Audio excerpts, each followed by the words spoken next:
আউযুবিল্লাহি মিনাশ শাইতানির রাজিম। বিসমিল্লাহির রহমানির রহিম। আমি আজকে নবম ও দশম শ্রেণীর জন্য লা শাতিলের নীতি নিয়ে আলোচনা করছি।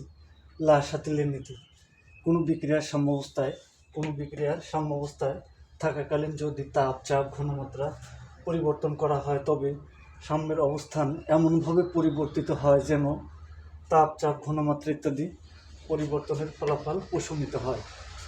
এটা আমাদের লা শাতিলের নীতি। লা শাতিলে একজন বিজ্ঞানীর নাম। আমরা জানি যে এই নীতির সাহায্যে অনেক গুরুত্বপূর্ণ রাসায়নিক দ্রব্যাদি প্রস্তুত করা হয় এবং এসএসসির যে কোনো সালের জন্য এই প্রশ্নটা অত্যন্ত গুরুত্বপূর্ণ। রাসায়নিক বিক্রিয়া অধ্যায়ের দুইটা সৃজনশীল অবশ্যই পরীক্ষায় আসে। একটা হচ্ছে এই লা শাতিলের নীতি থেকে গ অথবা ঘতে প্রশ্ন থাকে, ক খতেও থাকতে পারে।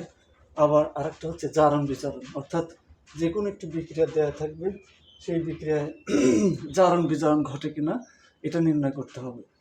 তো আমি আজকে এই অধ্যায়ের যদি এই দুইটা সৃজনশীল আমরা কাভার করতে পারি তাহলে আমি আশা করি যে কোনো সালের পরীক্ষার্থীদের জন্য সৃজনশীল ইনশাল্লাহ কমন থাকবে। তাহলে লা শাতিলের নীতিটা কি? লা শাতিলের নীতি হচ্ছে কোনো বিক্রিয়ার সাম্যাবস্থা কি? যখন কোনো বিক্রিয়ার সম্মুখমুখী বিক্রিয়ার গতিবেগ, এই সম্মুখমুখী বিক্রিয়া আমরা জানি এই নাইট্রোজেন এবং হাইড্রোজেন হচ্ছে বিক্রিয়ক। এই বিক্রিয়ক বিক্রিয়া করে উৎপাদে পরিণত হয়, অ্যামোনিয়াতে পরিণত হয়। আবার অ্যামোনিয়া বিপরীতমুখী বিক্রিয়ার মাধ্যমে নাইট্রোজেন এবং হাইড্রোজেনে পরিণত হয়। এটি একটি উভমুখী বিক্রিয়া। তাহলে উভমুখী বিক্রিয়ার যে সময় সম্মুখমুখী বিক্রিয়ার গতিবেগ এবং পশ্চাৎমুখী বিক্রিয়ার গতিবেগ সমান থাকে তাকে রাসায়নিক বিক্রিয়ার সাম্যাবস্থা বলে।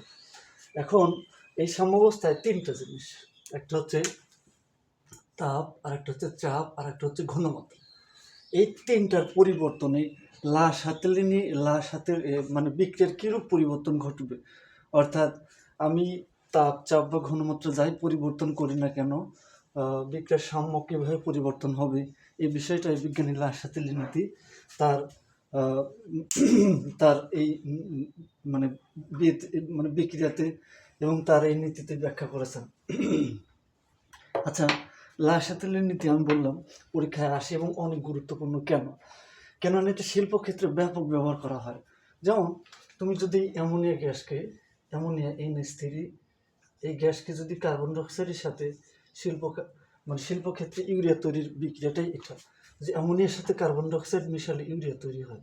কি তৈরি হয়? ইউরিয়া, NH2CO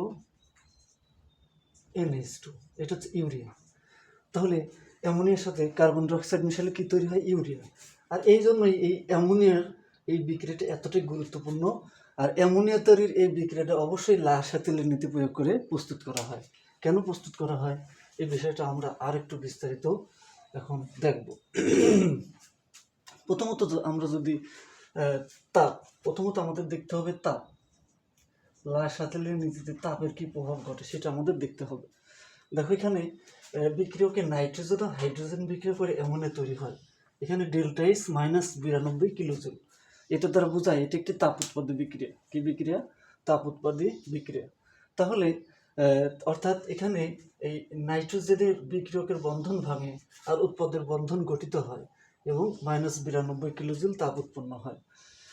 তো এখানে যেটা বুঝি আমরা যে এই যে তাপ, এই বিক্রিয়াটা তাপ উৎপাদী বিক্রিয়া। কি বিক্রিয়া? তাপ উৎপাদী বিক্রিয়া। তাহলে তাপ উৎপাদী বিক্রিয়ায় আমরা দুইটা বিষয় ব্যাখ্যা করব, একটা হচ্ছে তাপ যোগ করব আর একটা হচ্ছে তাপ বিয়োগ করব। তাহলে কি ঘটে সেটা আমরা দেখব। যেমন আমরা তাপ উৎপাদী বিক্রিয়ায় যদি তাপ দিই তাহলে কি ঘটে? তাপ উৎপাদী বিক্রিয়ায় আমরা জানি কোনো বিক্রিয়ার সম্মুখ অংশ তাপ উৎপাদী হলে বিপরীতমুখী বিক্রিয়া কি? তাপহারী হবে। অর্থাৎ দেখো এই নাইট্রোজেন আর হাইড্রোজেন বিক্রিয়া করে অ্যামোনিয়া তৈরি হয়, এটাকে আমরা বলতে পারি সম্মুখ দিক, সামনের দিক, ডান দিক। আবার অ্যামোনিয়া ভেঙে হাইড্রোজেন এবং নাইট্রোজেনে পরিণত হয়, এটাকে বলতে পারি পশ্চাৎমুখী বিক্রিয়া, অর্থাৎ পিছনের দিক, বাম দিক বা পিছনের দিক বা বাম দিক বা বিপরীত দিকে অগ্রসর হওয়া, এটা কিন্তু বলা যায়। তাহলে এটা আমাদের বুঝতে হবে। তাহলে তাপ উৎপাদী বিক্রিয়ায় যদি তাপ দিই তাহলে আমাদের কি ঘটনা ঘটবে? তাপ উৎপাদী বিক্রিয়ায় যদি আমরা তাপ দিই তাহলে এই তাপ আমি যাই দিই না কেন এই মানে তাপটা গ্রহণ করবে বিক্রিয়া, সেক্ষেত্রে কি হবে, তাপ উৎপাদী বিক্রিয়ায় তাপ দেওয়ার কারণে আমরা জানি যে নাইট্রোজেন আর হাইড্রোজেন বিক্রিয়া করে অ্যামোনিয়া তৈরি হয় এবং -92 কিলোজুল তাপ উৎপন্ন হয়। কিন্তু এই বিক্রিয়া যদি আমি তাপ দিই তাহলে যেটা হয় সেটা হচ্ছে ওই তাপ বৃদ্ধিজনিত ফলাফল প্রশমিত হবে। সেক্ষেত্রে সাম্যাবস্থায় অ্যামোনিয়া ভেঙে বিপরীতমুখী বিক্রিয়া অর্থাৎ হাইড্রোজেন এবং নাইট্রোজেনে পরিণত হবে। তাহলে তাপ উৎপাদী বিক্রিয়ায় তাপ যদি দেই তাহলে বিপরীতমুখী বিক্রিয়া অগ্রসর হয়, অর্থাৎ বিক্রিয়ার পিছন দিকে অগ্রসর হয় বা বাম দিকে অগ্রসর হয়। কিন্তু আমরা জানি যে কোনো বিক্রিয়ায় তাপ বাড়ালে বিক্রিয়ার গতিবেগ বাড়ে, যে কোনো বিক্রিয়ায় তাপ বাড়ালে বিক্রিয়ার গতিবেগ বাড়ে। এক্ষেত্রে এক্ষেত্রে এই লা-শাতেলের নীতি অনুযায়ী এই বিক্রিয়া যখন তাপ বৃদ্ধি করব, যেহেতু বিক্রিয়ার তাপ উৎপন্ন হয়, তখন আরও কিছু অ্যামোনিয়া ভেঙে বিপরীতমুখী হাইড্রোজেন ও নাইট্রোজেনে পরিণত করবে, অর্থাৎ বিক্রিয়ার সাম্য বাম দিকে অগ্রসর হবে। আমরা যখন আলিফ বা তাসা এদিক থেকে লিখি তার মানে এটা কিন্তু ডান দিক, আর এটা হচ্ছে বাম দিক। আমি মনে রাখার জন্য এটা বলি যে আলিফ বা তাসা কিন্তু আমরা বাম দিক থেকে লিখি, তাহলে এটা ডান দিক থেকে লিখি। আলিফ বা তাসা যদি এখানে লিখি ডান দিক থেকে লিখতে হয়, তাহলে ঠিক বিক্রিয়া এটা ডান দিক।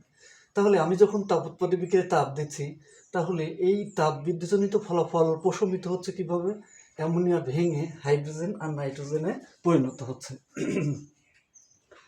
এবার তাহলে এবার তাপ উৎপাদী বিক্রিয়ায় তাপ অপসারণ করলে কি ঘটে। তাপ উৎপাদী বিক্রিয়ায় তাপ অপসারণ ঘটলে দেখো এখানে এই তাপ উৎপাদী বিক্রিয়া মানে কি, তাপ উৎপন্ন হচ্ছে, অর্থাৎ এখানে বিক্রিয়কের বন্ধন ভেঙে উৎপাদের বন্ধন তৈরি হচ্ছে, কিন্তু বিক্রিয়কের বন্ধন ভাঙতে যে পরিমাণ তাপ বের হচ্ছে উৎপাদে, কিন্তু ওই পরিমাণ তাপ উৎপাদের বন্ধন তৈরিতে ওই পরিমাণ তাপ কাজে লাগতেছে না। ফলে অতিরিক্ত তাপটাই কিন্তু পরিবেশে নির্গত হচ্ছে, আর পরিবেশে অতিরিক্ত তাপ নির্গত হলে সেটাকে বলে কি বিক্রিয়া, তাপ উৎপাদী বিক্রিয়া। এখন তাপ উৎপাদী বিক্রিয়া আমরা যদি তাপ সরাই নিই, তাপ উৎপাদী বিক্রিয়া যদি আমরা কি করি, তাপ সরাই নিই, তাহলে কিন্তু আরও কিছু নাইট্রোজেন আর হাইড্রোজেন বিক্রিয়া করে অ্যামোনিয়া তৈরি করার সুযোগ হবে, অর্থাৎ বিক্রিয়ার সাম্য ডান দিকে অগ্রসর হবে। কোন দিকে অগ্রসর হবে, ডান দিকে।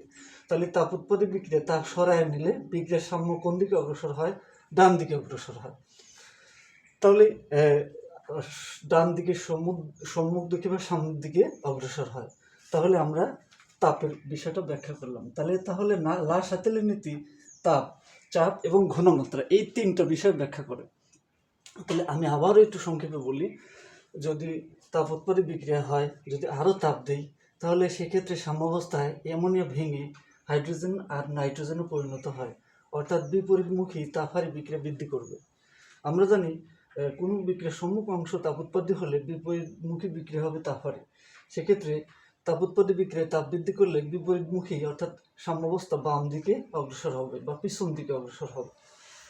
এবার তাপ উৎপাদী বিক্রিয়া যদি তাপ সরায় নেওয়া হয়, হ্রাস করা হয় বা কমানো হয়, একই কথা, তাহলে কি হয়, সাম্যাবস্থায় সাম্য ডান দিকে অগ্রসর হয়। সেক্ষেত্রে বিক্রিয়ক বিক্রিয়া করে উৎপাদে পরিণত হয়, অর্থাৎ আরও কিছু নাইট্রোজেন আর হাইড্রোজেন বিক্রিয়া করে অ্যামোনিয়া তৈরি হওয়ার সুযোগ পায়। তাহলে কিন্তু তাহলে তাপ উৎপাদী বিক্রিয়ায় তাপ সরায় নিলে সাম্য ডান দিকে অগ্রসর হবে, এটাই হচ্ছে মূল কথা। এবার হচ্ছে চাপ। এবার কিসের প্রভাব, চাপের প্রভাব। চাপ দেখো, এই বিক্রিয়ায় বিক্রিয়কে কয় মোল, কিছু নাই মানে 1 মোল, বিক্রিয়কের মোল সংখ্যা কত 1। তাহলে চাপ, এখানে বিক্রিয়কে কয় মোল, বিক্রিয়কে 1 মোল আর 3 মোল, তাহলে 1 আর 3-এ 4 মোল, কয় মোল, 4 মোল, আর উৎপাদে কয় মোল, 2 মোল, উৎপাদে 2 মোল। তাহলে বিক্রিয়কে 4 মোল, উৎপাদে কয় মোল, 2 মোল, অর্থাৎ একই তাপমাত্রা চাপে বিক্রিয়ক থেকে উৎপাদে মোল সংখ্যা কমে গেছে। মোল সংখ্যা কমে গেছে মানে অণুর সংখ্যা কমে গেছে, সেক্ষেত্রে চাপ বৃদ্ধি করতে হবে। তাহলে এই বিক্রিয়াটা সম্মুখ দিকে অগ্রসর হওয়ার জন্য কি করতে হবে, চাপ বৃদ্ধি করতে হবে। দেখো এখানে 1 মোল আর 3 মোল, 4 মোল থেকে 2 মোল হয়েছে, তার মানে মোল সংখ্যা কমে গেছে, সেক্ষেত্রে চাপ বৃদ্ধি করতে হবে। অর্থাৎ বিক্রিয়াটা যদি তুমি সামনের দিকে নিতে চাও তাহলে চাপ বৃদ্ধি করতে হবে, ডান দিকে নিতে চাও তাহলে কি করতে হবে, চাপ বৃদ্ধি করতে হবে। আমরা জানি এখানে অনুসংখ্যা ভাবতে পারে 1 অণু আর 3 অণু, 4 অণু থেকে 2 অণু, অনুসংখ্যা কমে গেছে। অনুসংখ্যা কমে গেছে মানে অণুগুলো এরকম দূরে সরে গেছে। তাহলে অণুগুলো যদি দূরে সরে যায় তাহলে কাছাকাছি আনার জন্য অতিরিক্ত চাপ দিতে হবে। তার মানে এখানে চাপ বৃদ্ধি করতে হবে। যদি চাপ বৃদ্ধি করো তাহলে সাম্যাবস্থায় হাইড্রোজেন ও নাইট্রোজেন এবং হাইড্রোজেন বিক্রিয়া করে অ্যামোনিয়া তৈরি করবে। অর্থাৎ যদি অনুসংখ্যা হ্রাস পায় তাহলে চাপ বৃদ্ধি করতে হবে। তো যদি অনুসংখ্যা হ্রাস পায়, চাপ বৃদ্ধি করলে বিক্রিয়ার সাম্য ডান দিকে অগ্রসর হবে। কোন দিকে অগ্রসর হবে? ডান দিকে। আবার যদি এক অণু আর 3 অণু, 4 অণু, 4 অণু থেকে 2 অণু, তাহলে যদি চাপ বাড়ায় তাহলে বিক্রিয়াটা ডান দিকে অগ্রসর হচ্ছে। কোন দিকে অগ্রসর হচ্ছে? ডান দিকে, সম্মুখ দিকে, সামনের দিকে। এমনিতে অনুসংখ্যা কমে গেছে, আমরা যদি আরও চাপ কমায় দিই তাহলে এই সাম্যাবস্থায় আরও কিছু অ্যামোনিয়া ভাঙিয়ে হাইড্রোজেন আর নাইট্রোজেনে পরিণত হবে, অর্থাৎ পশ্চাৎমুখী বিক্রিয়ার গতি বৃদ্ধি করবে। অর্থাৎ বিক্রিয়ার সাম্য পিছন দিকে, পশ্চাৎ দিকে বা বাম দিকে অগ্রসর হবে। কিন্তু যদি এমন হয় বিক্রিয়াটা এমন হয় তাহলে কি হবে? দেখো, এই nitrogen plus hydrogen, nitrogen plus oxygen তৈরি হলো নাইট্রিক অক্সাইড। দেখো এই বিক্রিয়ায় 1 মোল আর 1 মোল 2 মোল থেকে 2 মোল উৎপন্ন হয়েছে, ফলে মোল সংখ্যার কোনো পরিবর্তন হয়নি। এই সকল বিক্রিয়ায় চাপের কোনো প্রভাব নেই। এই বিক্রিয়ায়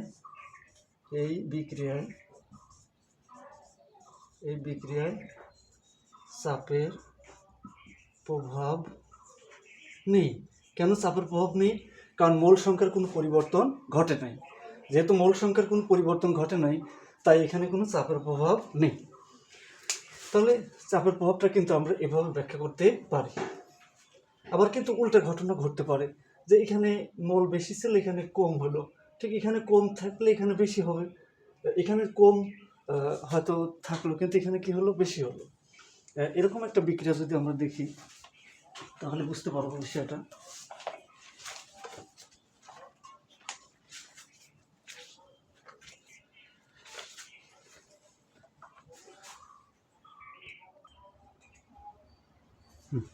এই যে দেখুন, যেমন এখানে একটি বিক্রিয়া, এখানে বিক্রিয়াটা হচ্ছে ডাইনাইট্রোজেন টেট্রাঅক্সাইড থেকে বিয়োজনে বিক্রিয়ক থেকে উৎপাদন অনুসংখ্যা বাড়ে। দেখো, ডাইনাইট্রোজেন টেট্রাঅক্সাইড নাইট্রোজেন ডাইঅক্সাইডে পরিণত হয়, বিক্রিয়ক থেকে উৎপাদন অনুসংখ্যা বাড়েছে, তাহলে চাপ কমাতে হবে। চাপ কমালে বিক্রিয়াটা ডান দিকে অগ্রসর হবে।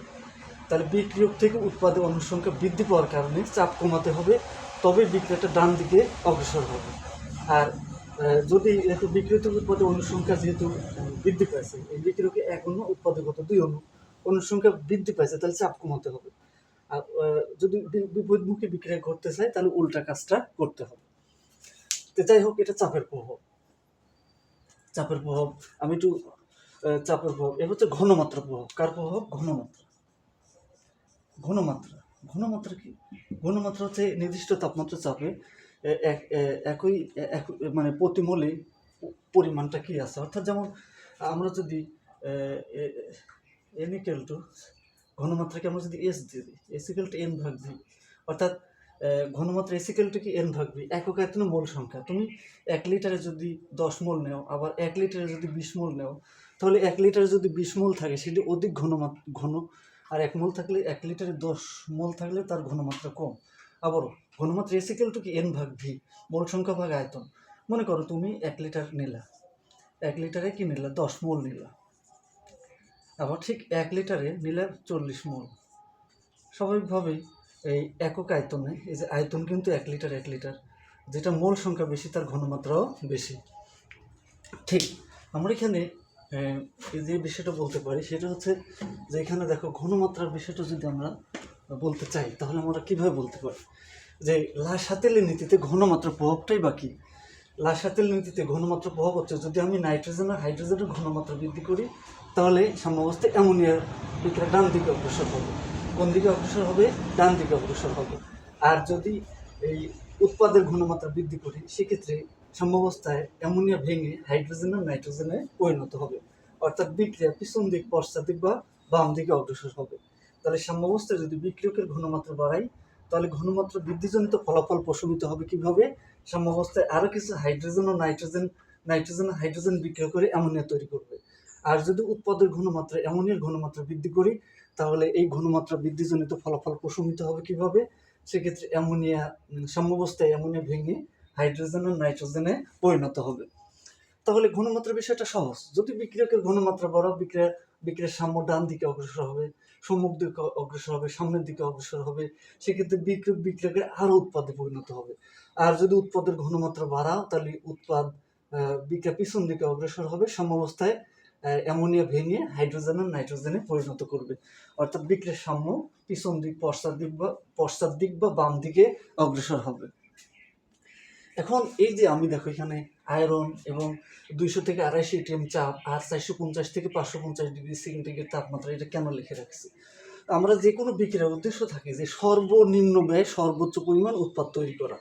তো অ্যামোনিয়া তৈরির বিক্রিয়াটা স্বাভাবিকভাবে গুরুত্বপূর্ণ। আমি প্রথমে লিখছিলাম, দেখো এই অ্যামোনিয়ার সাথে NH3 আমাদের শেষ অধ্যায়ে আছে, আমি সমতা করলাম না, কার্বন ডাই অক্সাইড মিশালে তৈরি হয় ইউরিয়া। এই NH2, এই CO, CO, CO একসাথে লিখতে পারো NH2। আসলে অ্যামোনিয়াম কার্বমেট তৈরি হয়, অ্যামোনিয়াম কার্বমেট থেকে ইউরিয়া তৈরি হয়। আমি ডাইরেক্ট একসাথে লিখলাম আর কি, অ্যামোনিয়া থেকে ইউরিয়া তৈরির বিক্রিয়াটা। তো দেখো এখন যে বিষয়টা সেটা হচ্ছে এই যে ইউরিয়া সার, নাইট্রোজেন মাটির কী করে, উর্বরতা বৃদ্ধি করে। নাইট্রোজেন মাটির উর্বরতা বৃদ্ধি করে। আমরা জানি আমাদের কৃষি জমিতে প্রচুর পরিমাণ নাইট্রোজেন সার ব্যবহার করা হয় এবং নাইট্রোজেন উদ্ভিদের অত্যন্ত একটা পুষ্টি উপাদান। আমরা জানি নাইট্রোজেন উদ্ভিদের ক্লোরোফিলের সংখ্যা বৃদ্ধি করে এবং উদ্ভিদের ফলনও বৃদ্ধি পায়। এজন্য নাইট্রোজেন সার জমিতে দিলে সেই জমির ফসল উৎপাদন ব্যাপক হারে বৃদ্ধি পায়। তাহলে এই ধরনের ঘটনাটা ঘটে। এক মিনিট পর ঘটনাটা ঘটে।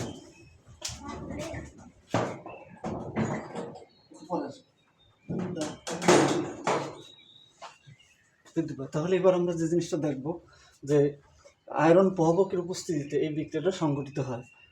প্রভাবক কী করে বিক্রিয়ার গতি বৃদ্ধি বা হ্রাস করে। আর এই বিক্রিয়াটা 200 থেকে 250 ATM চাপে সংঘটিত হয়। কারণ আমরা জানি যে ওই যে 1 মোল 3 মোল 4 মোল থেকে 2 মোল, তাহলে চাপ বৃদ্ধি করতে হয়, বিক্রিয়াটা সম্মুখ দিকে অগ্রসর হয়। তাহলে এমন একটা চাপ নির্ধারণ করা হয় যে চাপে সর্বনিম্ন ব্যয় সর্বোচ্চ অ্যামোনিয়া তৈরি করা সম্ভব। আমরা জানি অধিক চাপ দেওয়াটা কি ব্যয়বহুল, চাপ বৃদ্ধি করাটা শিল্প কারখানার জন্য অত্যন্ত ব্যয়বহুল। এই জন্য 200 থেকে 250 ATM চাপ হচ্ছে সবচেয়ে উপযুক্ত চাপ, যে চাপে সর্বনিম্ন ব্যয় সর্বোচ্চ অ্যামোনিয়া তৈরি করা যায়। আর এই এটিএম মানে অ্যাটমসফিয়ার, মানে আমরা স্বাভাবিক চাপকে 1 বায়ুমণ্ডলীয় চাপ হিসেবে 1 ATM হিসেবে ধরি। 1 ATM হচ্ছে 1 বায়ুমণ্ডলীয় চাপ। আমরা জানি যে আমাদের শরীরের উপরে এই বায়ুমণ্ডল একটা পূর্ণবয়স্ক হাতির সমান চাপ দেয়, প্রায় 700-800 কেজি, তারও অধিক। কিন্তু আমাদের রক্তচাপে বায়ুচাপে সমান হওয়ার কারণে আমরা এই চাপটা অনুভব করতে পারি না। এই বিক্রিয়ার এমন একটা তাপমাত্রা নির্ধারণ করা হয় যে তাপমাত্রায় সর্বোচ্চ পরিমাণ অ্যামোনিয়া তৈরি করা যায়। সেই তাপমাত্রা হচ্ছে 450 ডিগ্রি সেন্টিগ্রেড থেকে 550 ডিগ্রি সেন্টিগ্রেড। এই তাপমাত্রায় আমরা সর্বোচ্চ পরিমাণ অ্যামোনিয়া তৈরি করতে পারবো। আর যেহেতু এই তাপমাত্রায় আমরা সবচেয়ে বেশি অ্যামোনিয়া তৈরি করতে পারি, এই জন্য এই তাপমাত্রাকে বলে অত্যানুকূল তাপমাত্রা বা অপটিমাম টেম্পারেচার। এর মান হচ্ছে 450 থেকে 550 ডিগ্রি সেন্টিগ্রেড। আমরা পরীক্ষার জন্য এই প্রভাবক সহ, চাপ সহ, তাপমাত্রা সহ মুখস্থ করব, কারণ এখানে এই তাপমাত্রাগুলো পরীক্ষায় আসে এবং এটি গুরুত্বপূর্ণ এজন্যই কারণ এখান থেকে সবচেয়ে গুরুত্বপূর্ণ, প্রকৃতির সবচেয়ে গুরুত্বপূর্ণ ইউরিয়া সার তৈরি করা হয়। সেই জন্য এই বিক্রিয়াটা অত্যন্ত গুরুত্বপূর্ণ। আমরা পরীক্ষায় সৃজনশীলের জন্য এটাকে আরও বিস্তারিত পড়ব এবং অত্যন্ত গুরুত্ব সহকারে পড়ব, কেননা আমাদেরই পরিবেশের জন্য, আমাদের কৃষি উৎপাদন বৃদ্ধির জন্য এই বিক্রিয়াটা অত্যন্ত দরকার। এবং শিল্পক্ষেত্রে লাশ-তেলের নীতিটা অত্যন্ত বেশি ব্যবহার করা হয়, কারণ এখানে টার্গেট থাকে সর্বনিম্ন ব্যয়ে সর্বোচ্চ পরিমাণ অ্যামোনিয়া তৈরি করা। তাহলে সবাইকে ধন্যবাদ।